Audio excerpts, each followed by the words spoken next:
महाकारुणिक भगवान गौतम बुद्ध और बोधिसत्व बाबा साहेब जी के चरणों में कोटि कोटि नमन करती हूँ और आप सभी को मेरा गर्व से नमो बुद्धाय जय भीम।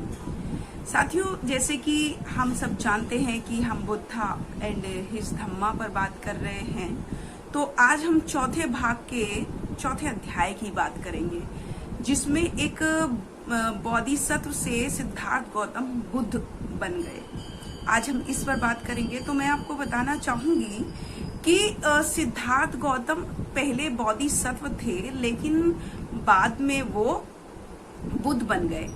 तो एक बोधिसत्व क्या होता है और कौन होते हैं? तो बोधिसत्व के बारे में हम जानेंगे कि बोधिसत्व वो होते हैं जिन्होंने 10 पारमिताओं का पालन किया हो और जो बुद्ध बनने के लिए प्रयत्नशील हो, तो वो बोधिसत्व होते हैं। लेकिन जब एक बोधिसत्व होते हैं तो उनको वो बुद्ध बनने के लिए उनको क्या करना होता है? तो बुद्ध बनने के लिए 10 चरणों को या 10 अवस्थाओं को पार करना होता है, तब वो बुद्ध बनते हैं। तो आज हम इसी पे बात करेंगे कि सिद्धार्थ गौतम बोधिसत्व से बुद्ध कैसे बने।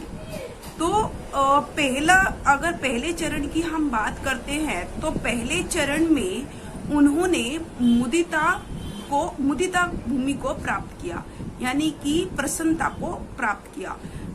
जैसे कि एक सुनार अपने सोने चांदी के जेवर से, अपने सोने चांदी से मैल को दूर करता है, उसी प्रकार सिद्धार्थ गौतम ने अपने चित्त से मैल को दूर करके वो भी एक स्वच्छ अपने आप को बना लिया, और जिनका काम ही दूसरे को प्रसन्नता देना है या प्रसन्न तरीके से रखना है।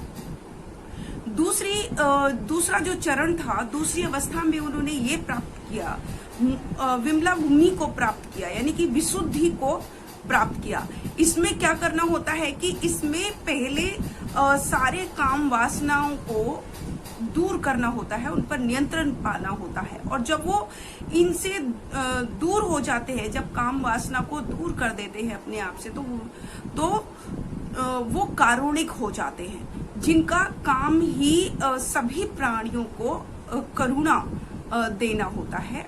और तीसरा जो चरण था उनका, तीसरे चरण की अगर हम बात करें, तो वो जो है दीप्ति को प्राप्त करना होता है, यानी कि ये ऐसी एक अवस्था होती है जिसमें प्रज्ञा को प्राप्त किया जाता है और प्रज्ञा को सहृदय कर लेते हैं।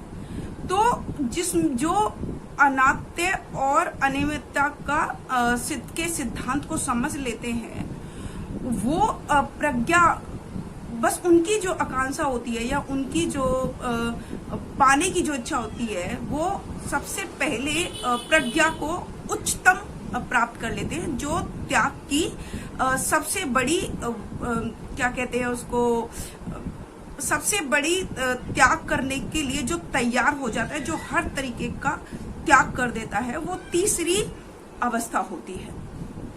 चौथा जो चरण होता है उनका प्रभा की भूमिमता, यानी कि जीवन चरण के में बोधिसत्व अपना सारा ध्यान अष्टांगिक मार्ग पर लगाते हैं, और इस प्रकार वो 4 प्रकार के प्रयत्नों पर, और तथा जो 4 उन्होंने जो आर्य सत्य जो होते हैं, 4 तरह के प्रयत्न पर उन्होंने फोकस किया और पूरी 10 पारमिताओं को पार कर लिया। ये उनकी चौथे चरण की वो होती है, अवस्था होती है। और 5वां जो उनका चरण होता है, 5वां चरण में जीतने की दृढ़ता भूमि को प्राप्त करते हैं। ये सापेक्ष और निरपेक्ष दोनों के बीच का संबंध जो सहृदय होता है, जो दोनों के बीच में जो संबंध होता है, वो 5वां चरण होता है। और जो छठा जो जीवन का उनका चरण था, जिसको उन्होंने प्राप्त किया था, वो था अभिभूमि प्राप्त करते हैं। इस अवस्था में वो बहुत सारी चीजों में विकास करते हैं। उनके कारण और जो उस कारण और उसके बाहर निकलने के निदानों को सहृदय करके बोधिसत्व पूरी तरीके से तैयार हो जाते हैं। और ये जो अर्ध भूमि नामक का जो विज्ञान है, उनके मन में सभी जो अविद्या जो प्राप्त होती है, उन प्राणियों के लिए असीम करुणा का संचार करते हैं। तो जो सातवां जो उनका जीवन का जो चरण होता है, वो दूरदर्शिता या दूरगमा या एकाकारिता भूमिका को प्राप्त करना होता है। जब बोधिसत्व देश और काल के बंधनों से परे हो जाते हैं, जब वो इन सारी माया मोह से दूर हो जाते हैं, तो वह अनंत के साथ एक हो जाते हैं। किंतु अभी भी वे सभी प्राणियों के प्रति करुणा का भाव रखने के कारण, मतलब उन करुणा का सभी के प्रति करुणा का भाव रखते हैं। तो ये उनका जीवन का सातवां चरण होता है। और वह दूसरों के कल्याण की दिशा में किए गए अपने प्रयासों में तनक भी शिथिलता नहीं बरतते और नहीं आने देते, और ना ही वो अपने चित्त को प्रज्ञा से दूर करते हैं। तो इस तरीके से उन्होंने सातवें चरण को भी प्राप्त कर लिया। अपने जो है आठवें चरण में वो अचल हो जाते हैं, और अचल अवस्था उस अवस्था को कहते हैं जो स्थिर हो जाती है। बोधिसत्व का कोई प्रयास नहीं करना पड़ता, बोधिसत्व को कोई प्रयास नहीं करना पड़ता, और वे स्वेच्छा से अच्छाई का पालन करते हैं, और जो कुछ भी करते हैं उसमें सभी सफल होते हैं और सबका कल्याण उसमें निहित होता है। तो और अपने 9वें चरण जीवन के चरण में वो मधुमती भूमि को प्राप्त करते हैं। ये एक ऐसी स्थिति है जिसमें धम्म या प्रणालियों का सभी दिशाओं का वो गहराई से अध्ययन कर लेते हैं, गहराई से वो जान लेते हैं, और समय की सीमाओं से वो परे हो जाते हैं।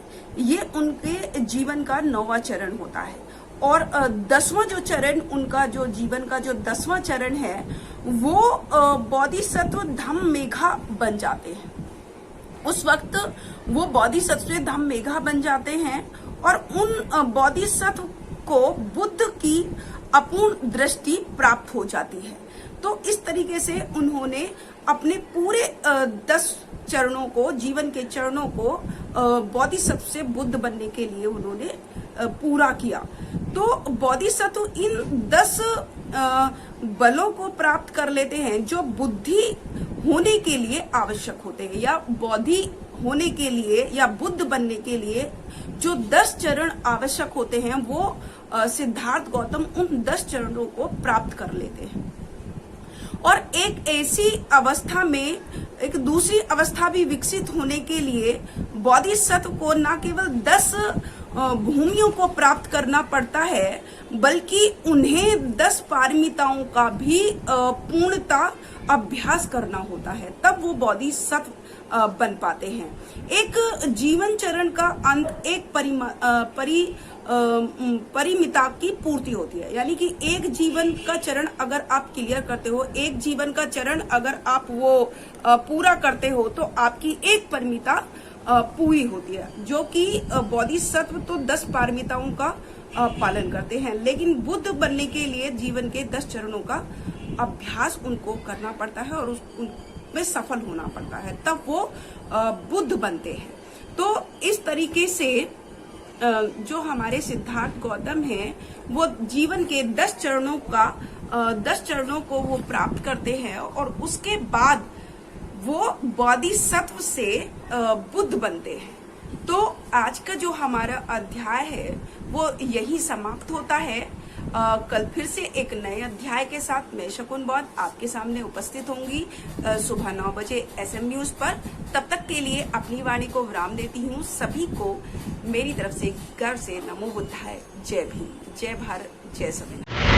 अगर आपने अभी तक हमारा चैनल सब्सक्राइब नहीं किया है तो सब्सक्राइब करें और घंटी का बटन बिल्कुल भी दबाना ना भूलें ताकि सभी लेटेस्ट खबरें पहुंच सकें आप पे सबसे पहले।